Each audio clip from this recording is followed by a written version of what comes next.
आप देखो, आपको लगता होगा कि ये जो नीट की पढ़ाई है कि इसके लिए कोचिंग लेना पड़ता है, बहुत सारी पढ़ाई है। आप सोचेंगे कि अब तो मैं 12th में आ गया हूँ, मैं 11th का भी पढ़ूँ, तो मेरे लिए टाइम होगा क्या? जितना जोश, जितनी एनर्जी आपके पास प्लस टू में है ना, वो ज़िंदगी में वो सेम एक्साइटमेंट, सेम जोश आपको शायद ही कभी मिलेगा। क्या मैं उनको कम्पीट कर सकता हूँ? वो किताब पढ़ के क्या हम नीट तक पहुँच सकते हैं? एक लड़के ने मुझे टेलीग्राम पे कॉन्टैक्ट किया कि भाई मैं आपके टाउन का हूँ, मुझे आपसे मिलना है। तो उसके क्वेश्चन कुछ इस तरह से थे कि भाई मैं सीएचएससी में पढ़ता हूँ, स्टेट गवर्नमेंट में, हमारे गवर्नमेंट जूनियर कॉलेज में। ओके, तो अभी मेरा ख़त्म होने वाला है सेकेंड ईयर, तो मैं तैयारी शुरू करूँ और अभी के लिए मैं सिर्फ बोर्ड्स पे ध्यान दूँगा और उसके बाद जब बोर्ड्स ख़त्म हो जाएंगे उसके बाद मैं नीट प्रिपरेशन पे ध्यान दूँगा। तो ये बहुत इंटरेस्टिंग सी बात है कि जो भी हमारे सीएचएससी के बच्चे होते हैं, वो जिन्होंने भी स्टेट बोर्ड से पढ़ाई की है, उनको लगता है कि ये जो नीट है something you can't achieve without A coaching. Okay, और आपको कोचिंग जाने के लिए पहले 12th ख़त्म करना पड़ता है और मान लो कि जैसे 12th के सब्जेक्ट्स नीट में आते ही नहीं या उसकी प्रिपरेशन पूरी तरीके से अलग है और हमेशा सोचते हैं कि अगर मैं एक के पीछे भागूंगा तो दूसरा मेरे हाथ से छूटने ही वाला है, कि अगर मैं कम्प्लीटली पूरा भागूं नीट के पीछे तो मेरा बोर्ड्स तो ख़राब हो जाएंगे। मुझे पता है जैसे क्या फ़ील होता है जब हम स्टेट बोर्ड में पढ़ रहे होते हैं। ओके, अगर आप मेरी तरह किसी छोटे टाउन के गवर्नमेंट कॉलेज से पढ़े हैं तो आपको हमेशा एक इनसिक्योरिटी की फीलिंग आएगी कि मेरे सारे दोस्त बाहर पढ़ रहे हैं, वहाँ पर हमेशा कोचिंग मतलब क्या, वहाँ कोचिंग भी देते हैं, बोर्ड्स के साथ साथ वहाँ मॉक टेस्ट भी करते हैं, वहाँ अलग से क्लासेस भी लेते हैं। क्या मैं उनको कम्पीट कर सकता हूँ? या मैं तो इस छोटे से टाउन में रह गया तो क्या मेरे दोस्त मुझसे आगे निकल जाएंगे क्योंकि मेरे पास रेसिडेंशियल कॉलेज में पढ़ने का पैसा नहीं था, या मतलब सीएचएससी में पढ़ता हूँ, सीबीएसई की किताबों से क्वेश्चन आता है नीट में।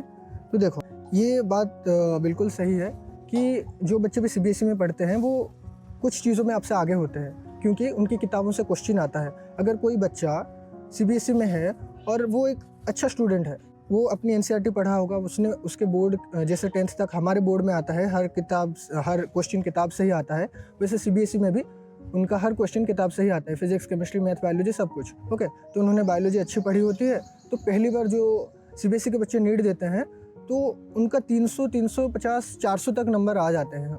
और जो हमारे स्टेट बोर्ड में पढ़ रहा होता है, जैसे मुझे याद है जब मैंने पहली बार नीट दिया था, मेरे आए थे 157 और मेरे बोर्ड्स में आए थे, सीएचएससी में 80% आए थे।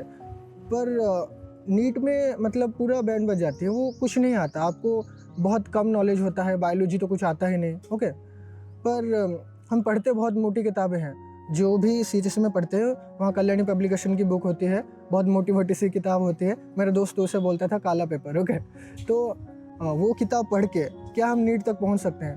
देखो, एमसीक्यू उसमें भी दिए हुए होते हैं, वहाँ तो हर चीज़ को समझा के लिखा होता है और बहुत सारे एमसीक्यू देता है, सब कुछ देता है उस किताब में। उसमें तो एनसीईआरटी के सॉल्यूशन भी देते हैं आजकल केपी की किताबों में। ओके, तो हम नीट की प्रिपरेशन करें तो शुरू कैसे करें? देखो, पहली बात तो है, तुम सीएचएससी में पढ़ रहे हो तो बहुत चांस है कि तुमने पीसीएमबी लिया होगा, फिजिक्स, केमिस्ट्री, मैथ, बायोलॉजी, और तुम टारगेट करना चाहते हो नीट को। और कुछ बच्चे जो सीएचएससी में होते हैं वो सोचते हैं मैं नीट के लिए भी प्रिपेयर कर लूँ और जेई के लिए भी प्रिपेयर कर लूँ क्योंकि मुझे मैथ भी आता है।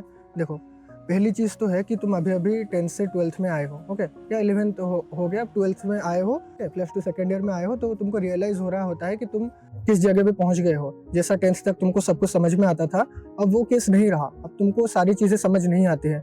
अब जैसे 10th तक होता था कि जो भी मैथ पढ़ो उसके रिगार्डिंग कोई एप्लीकेशन बेस्ड क्वेश्चन होते थे, पर जैसे तुम प्लस टू में आ गए, तुम डेरिवेटिव इंटीग्रेशन पढ़ रहे हो और तुमको वो बेसिक चीज़ नहीं पता कहाँ से ये सब शुरू हो रहा है, क्या इसका एप्लीकेशन है, या तुमको तो 2D समझ आता था, 3D के क्वेश्चंस कर रहे हो मैथ में और तुमको 3D का तो फील होता है, पर एक जो चीज़ मिसिंग है ना कि वो कॉन्सेप्ट का एप्लीकेशन नहीं पता, तुमको सिर्फ लग रहा है मैं फार्मूला रट रहा हूँ, सिर्फ मैथ के क्वेश्चन कर रहा हूँ, वो मैथ की फील नहीं आ रही। ओके, तो जो भी बच्चे सीएचएससी में पढ़ते हैं, मैथ्स तो उनको देना ही पड़ता है। ओके, और मेरा मेन फोकस ये है कि अगर आप नीट की प्रिपरेशन करना चाहते हैं तो आप नीट के बारे में मत सोचिए, आप सोचिए कि मुझे सीखने के लिए पढ़ना है। ओके, जैसे कि तुमको फिजिक्स भी बहुत अच्छा लगने लगेगा, बायोलॉजी भी अच्छा लगने लगेगा, केमिस्ट्री भी अच्छा लगने लगेगा, जैसे आपको मैथ अच्छा लगता है, पर आपको सीखने पे ज़्यादा फोकस करना पड़ेगा।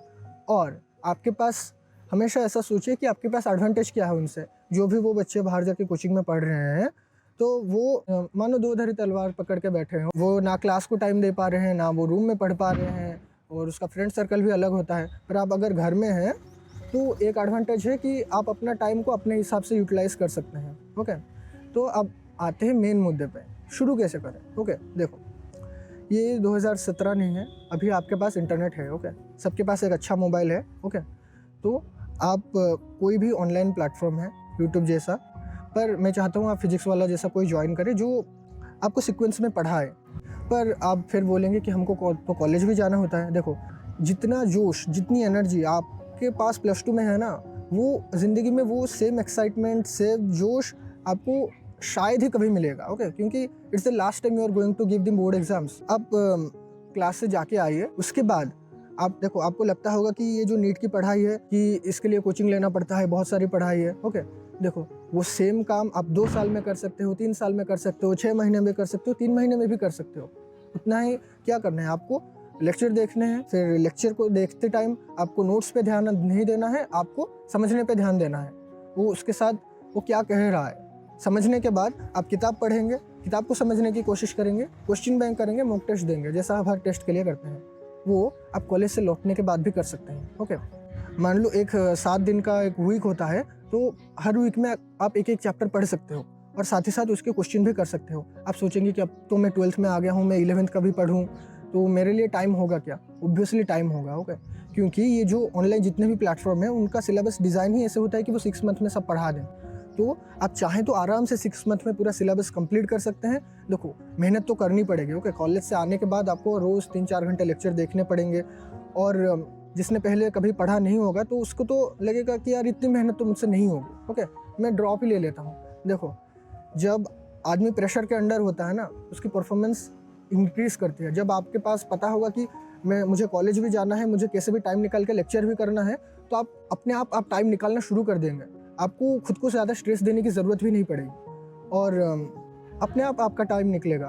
पर अगर आप सिर्फ सोचेंगे कि मैं शिफ्ट कर देता हूँ, मैं एक और साल टाइम लेके कंप्लीट कर लूँगा, इस बार मैं 12th का पढ़ लेता हूँ, फिर ड्रॉप लेके 11th का पढ़ लूँगा, ऐसा नहीं होता, सीरियसली नहीं होता है। आपको इसी साल सब कुछ कंप्लीट कर सकते हैं। देखो, कॉलेज जाएंगे, कॉलेज से लौटना, कॉलेज से लौटने के बाद जो कोई भी तुमने ऑनलाइन प्लेटफॉर्म लिया है, देखो यूट्यूब पे तो सारे टीचर सब नहीं पढ़ाते हैं। ओके, टीचर्स पे मैं अलग वीडियो बनाऊँगा जो मैंने यूज़ किया था। पर कॉलेज से आके आप लेक्चर कंप्लीट करेंगे, और उसके बाद वो तो फिजिक्स, केमिस्ट्री और बायोलॉजी में पढ़ाएंगे। उसके बाद देखो, मैथ बहुत इंपॉर्टेंट है। ओके, जिसको भी मैथ अच्छे से आता है उसको फिजिक्स भी अच्छे से आएगी, और मैथ करने से आपका IQ भी बढ़ेगा और आपकी प्रॉब्लम सॉल्विंग एबिलिटी भी बढ़ेगी, और आप अलर्टनेस में रहेंगे। ओके, जब आपका दिमाग कैलकुलेशन के लिए पूरा सिंक हो गया होगा, तो इसलिए आपको मैथ को भी टाइम देना होगा। आइदर आपके कॉलेज में अच्छा पढ़ाते हैं, तो मैं तो बोलूँगा कि आपके लोकल एरिया में कोई भी एक टीचर है जो एलिमेंट्स अच्छे से पढ़ाता है, आप उसके पास जाइए।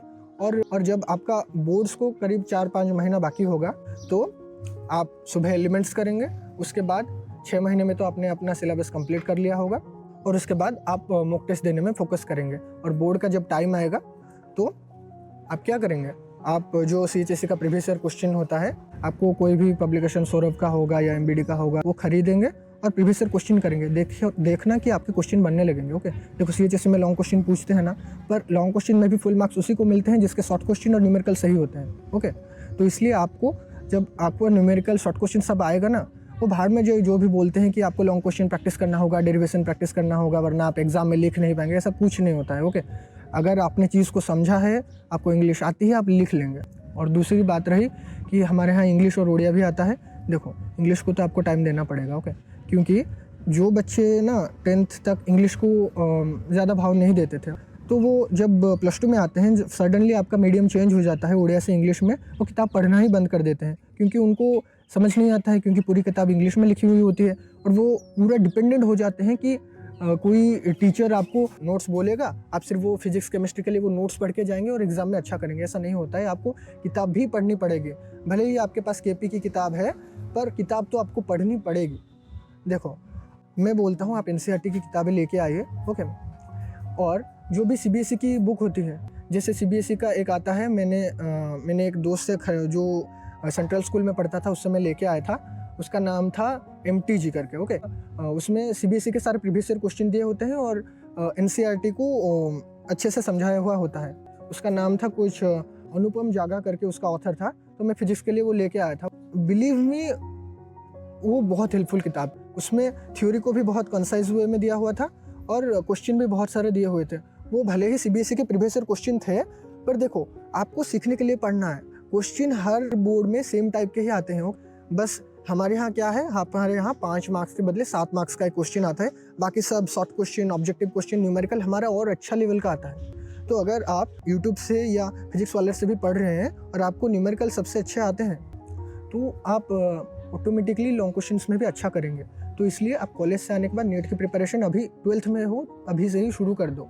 मैंने देखे हैं, मेरे बैच में बच्चे हैं जो मतलब सिर्फ फिजिक्स वाले से प्रिपेयर करके शायद 1 साल ड्रॉप होगा या 12th के साथ क्लियर किया है। देखो सब लोग का इंटेलिजेंस लेवल सेम नहीं होता है, पर अब आप ये बहाना नहीं बना सकते कि आप अंडर प्रिविलेज्ड हैं। आज सब किसी को ही एजुकेशन एक्सेसिबल है, तो आप वो बहाना तो नहीं बना सकते। तो इसलिए आप अभी से ही काम करना शुरू कर दें। तो मैं अब कुछ चीज़ों पे प्रिकॉशंस में मैं ध्यान देना चाहूँगा। देखो पहली बात तो कि आपकी मेंटालिटी, आप ये सोचना ही छोड़ देंगे कि मैं नहीं कर सकता, कि ये सिर्फ कुछ कोचिंग जाने वालों का काम है, मेरे से नहीं होगा। दूसरी, आप कॉलेज पूरा जाइए, क्योंकि 12th बहुत इंपॉर्टेंट फेज़ होता है। आप बहुत कुछ सीखते हैं, ओके। आप एक क्लासरूम में बैठते हैं आपके दोस्तों के साथ, वो नेक्स्ट टाइम आपका कभी आपकी लाइफ में होने वाला नहीं है, ओके, जब तक आप कॉलेज नहीं आ जाते। तो कॉलेज जाने की कोशिश कीजिए। प्रैक्टिकल वगैरह 12th में बहुत मज़ेदार होता है, ओके। आप मतलब क्या टाइट्रेशन वगैरह होता है, सॉल्ट एनालिसिस होता है। केमिस्ट्री का प्रैक्टिकल तो बहुत अच्छे होते हैं, ओके। और फिजिक्स वाले से आप लेक्चर वगैरह देखेंगे। जब एग्ज़ाम आपका पास आ जाएगा, आप सिर्फ प्रीवियस ईयर क्वेश्चन करेंगे। अगर आपको सब समझ में आता है और तो आप आराम से वो सारे क्वेश्चन सॉल्व कर देंगे, ओके।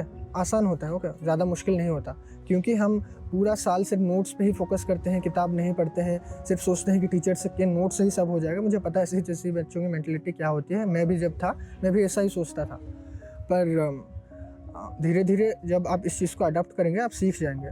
और एक चीज़ आप हमेशा दिमाग में रखेंगे, अगर आपको सब कुछ नहीं आता है, अगर आपको सब कुछ नहीं आता है, इसका मतलब ये नहीं है कि आप एग्ज़ाम नहीं देंगे। एग्ज़ाम बना इसलिए होता है कि आपको 100% नहीं आता, फिर भी आपको जज किया जा रहा है कि आपको कितना आता है। इसलिए आप कभी भी 100% के लिए नहीं भागेंगे कि ये चैप्टर मेरे से परफेक्टली नहीं हुआ, तो मैं क्यों कैसे नेक्स्ट चैप्टर में जा सकता हूँ। मैंने एक नोटबुक पे मैंने एक अलग वीडियो बनाया था, वो वीडियो देखेंगे कैसे आप साइमल्टेनियसली बहुत सारे सब्जेक्ट्स को पढ़ सकते हैं। तो ये स्टडी के लिए नहीं है, मैं सिर्फ ये बोलना चाहता हूँ, CHSE के साथ भी आप प्रिपेयर कर सकते हैं। कभी भी अपने जो दोस्त बाहर पढ़ रहे हैं या रेसिडेंशियल कॉलेज में पढ़ रहे हैं, उनसे कंपेयर नहीं कीजिएगा। NCERT की किताब पढ़िए और ज़्यादा सोर्स के पीछे मत भागिए। एक टीचर को पकड़ के फर्स्ट से लास्ट तक पढ़ना शुरू कर दीजिए। रिसोर्सेज की कोई कमी नहीं, पर आप ज़्यादा रिसोर्सेज को कलेक्ट करने के चक्कर में एक लाइब्रेरियन मत बन जाइए। पढ़ने की कोशिश कीजिए। मैथ को अलग से टाइम दीजिए, क्योंकि मैथ CHSE बच्चों का एक जेम सब्जेक्ट है, ओके। आप मैथ अच्छे से पढ़ेंगे, आपका फिजिक्स अच्छा होगा, IQ अच्छा होगा, प्रॉब्लम सॉल्विंग एबिलिटी अच्छा होगा, नीट में आपको बहुत हेल्प मिलेगी, ओके। अभी के लिए तो इतना ही। तो नेक्स्ट वीडियो में बनाने वाला हूँ कि बहुत सारे बच्चे पूछ रहे थे कि मेडिकल कॉलेज में एक्सपेंसेस कितने होते हैं गवर्नमेंट मेडिकल कॉलेज में, और बिलीव मी ये चीप तो बिल्कुल नहीं होता है, ओके। तो मैं उसके लिए सेकंड वीडियो के लिए मैं प्रिपेयर कर रहा हूँ, और आपको जो भी क्वेरी होगी CHSE से रिलेटेड, वो आप कमेंट सेक्शन में पोस्ट कीजिएगा, क्योंकि इस वीडियो को मैं पार्ट 2 बनाने वाला हूँ, जिसमें मैं आपको स्पेसिफिकली गाइड करूँगा हर सब्जेक्ट के लिए। तो होपफुली आपको वीडियो पसंद आई होगी। तो मैं मिलता हूँ आपको नेक्स्ट एपिसोड में।